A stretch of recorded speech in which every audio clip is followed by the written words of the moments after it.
அப்ப வந்து இந்த படம் இந்த ஹிட் ஆயிருச்சு வச்சுக்கோங்க, அது வந்து இவருடைய வாக்குகளை உறுதிப்படுத்த உதவும், கூடுதலாக்குறதுக்கு உதவாது. அவரோட வாக்கு அவருக்கே உறுதிப்படுத்தும்.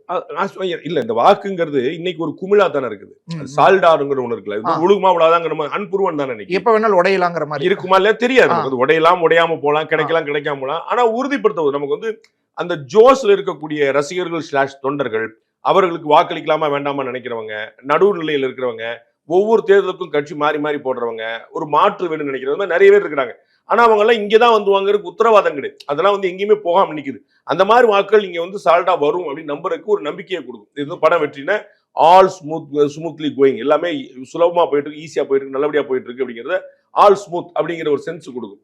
படம் ஒருவேளை ஃபெயிலியர் ஆச்சுன்னா ஆகாதுன்னு நினைக்கிறேன். எனக்கு வந்து ஏற்கனவே அந்த பவான் கேசரி படத்துடைய ஹிட்டா இருக்கிறதும், டைரக்டரும் அனிருத்தும் அந்த டீமும் அந்த பாட்டு, இந்த ராவண மாண்டா, எவன்டா எவன்டா வாடா அதெல்லாம் நினைக்கிறது எல்லாமே ஒரு பெப்பியா இருக்கிறது. ஸோ அந்த சோ கால்டு ஜென்சிக்கு வந்து அது வந்து தீனி போட்டுரும், படம் ஓடிடும் நான் நினைக்கிறேன்.